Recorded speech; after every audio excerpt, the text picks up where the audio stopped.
be covering how, gotta put my glasses on here a little bit. During our meeting, we're going to be covering how Caspio has been used by both government agencies as well as nonprofits to be able to improve the delivery of their services to the community as well as lowering their cost as they're doing it.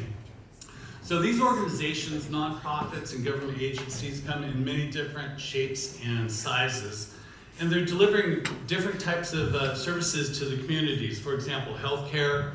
You'll find agencies doing recycle programs, agricultural programs, delivering as well food to the needy, and also coming up with educational opportunities and mentoring programs for, the communities that they're serving. Now, some of the common issues that these organizations faced are, for one, the redundancy of data. And as Mr. Isaac pointed out in his presentation earlier today, there's also a lot of crappy spreadsheets floating around, right? And so the whole goal is, these issues like inefficient reporting, the need to improve teams to work together, whether they're on-site or in multiple locations, as well as the biggest common factor that we all are facing today is lack of IT resources. And so it's often the people on the front lines that know these problems exist and know that there's a better solution that they can come up with and create and bring to help their organization. And the only issue is that, again, that they lack the resources or the technical skill set to be able to bring these applications or take their ideas and bring them to life. And that's where Caspio comes in, allowing these people on the front lines who know that there's a better way to do a process. It gives them the ability to come up with a very creative solution that allows their organizations to be able to deliver these services in a cost-effective and timely manner for their communities and the general public they serve. So with that being said, I would like to bring up on stage Cristina Gonzalez Alequia, and she is with Summit Educational Institute, and she is a research associate as well as a technical wizard. So with that being said, Cristina, come on up.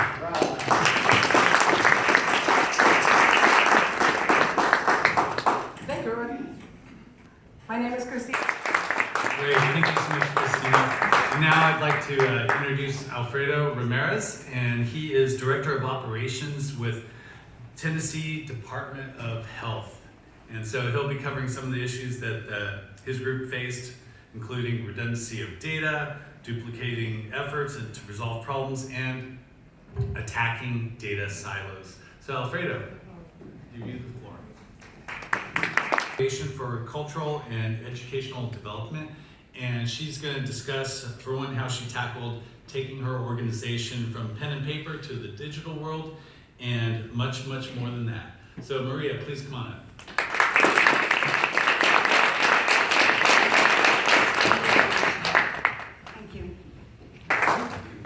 Great, thank you so much, Maria.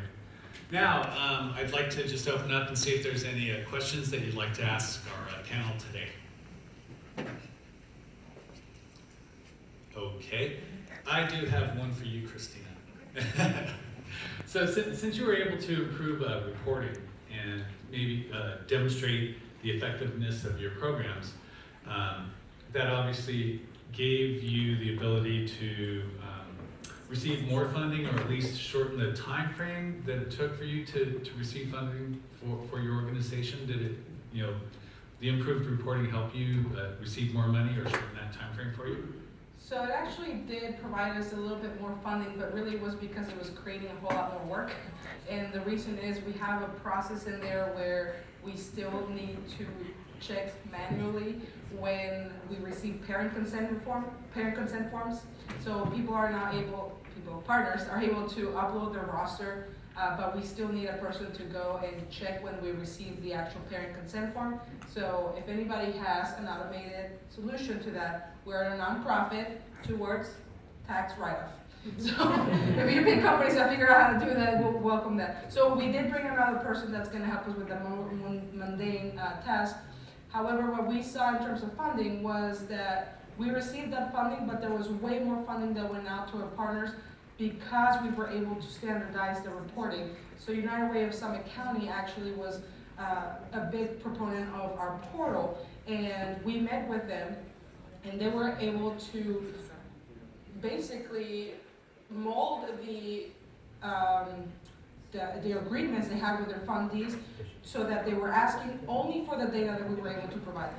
So no more data that they can't go and get, and no more data that they have to pay somebody to get to them.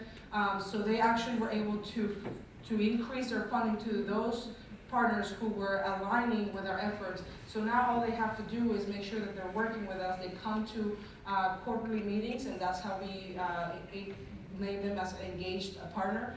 And now they are reaping the benefits of more funding and also the data that is making sense to them, but also to the funders. So equally, another big funder from the community said, if you want to get funding, you need to get into the portal. So we're able to help the partners. Okay, great. Yes? The data that the data that you're working with, are you pulling that from the student information systems from each individual school district? Right now, it's only our big urban district, yes. Okay. Yes. They created a tape nicely for us, a table for us that we just download and then push back to Caspio. So again, if you have automated that, tax write-ups.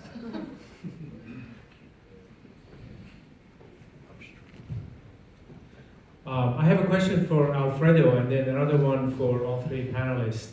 So my question for Alfredo is that, was it, what was your experience working with your internal IT and the legal to get Caspio, in the doors? And my question for everybody is that, did you all, any of you face any resistance from inside your organization to utilize a tool like Caspio? Regarding the IT, the IT department for us, they were very accommodating, mainly because we do a little tick for tack. So I did something for them in terms of performing some cost allocation of their employees' time against grants. And so in turn, they assign a business analyst. And so that's one thing I would probably tell all of you. You may have a business analyst assigned to you, or somebody in your division or within your IT department to assign a business analyst to you, who can fill out all the paper for you to make it a lot easier. A lot of times IT doesn't want to hold you up. It's just there's a miscommunication between what the business needs are and what IT is trying to do. So one thing I did learn too was not to use the word platform as a service. And so originally I thought Caspio was a software as a service. And so that's the only thing that we've ever heard of was software as a service. It wasn't until after I got the PO that I realized it was a platform as a service. But I kept it as a software as a service. And so, and that's something like certain buzzwords will trigger IT because you also have to consider, especially from a state agency, like for a health department, we have a lot of patient information. And so one thing we did promise IT is that we won't have patient information in the system itself or in Caspio, which alleviate a lot of their concern, because usually that's the first thing they ask you is, are you going to have patient information in there? And once you say no, they're like, oh, okay. But yeah, so basically IT worked with us. They gave us a business analyst to help us fill out the necessary forms for that. And then regarding legal, our legal team is great. The state of Tennessee in particular already have kind of like in terms of things like software as a service or platform as services, there's already a set legal document in place. And so basically their main thing is just crossing between, the terms and conditions set forth by Caspio and the state. But again, because they take on so much reviewing of contracts and other responsibilities, it may take them a while for that. So just be mindful. To your other question about facing any resistance, it was actually, so we're an organization of 7 people. 2 of us are the data department, now the third one. Now what I'd like to do is we're going to show you a short video from Chemly Information Management. And it's going to be the controller Veronica Avila talking about how they were able to use Caspio to quickly build a platform that would allow their customers to log in and securely access their usage data information. So with that being said,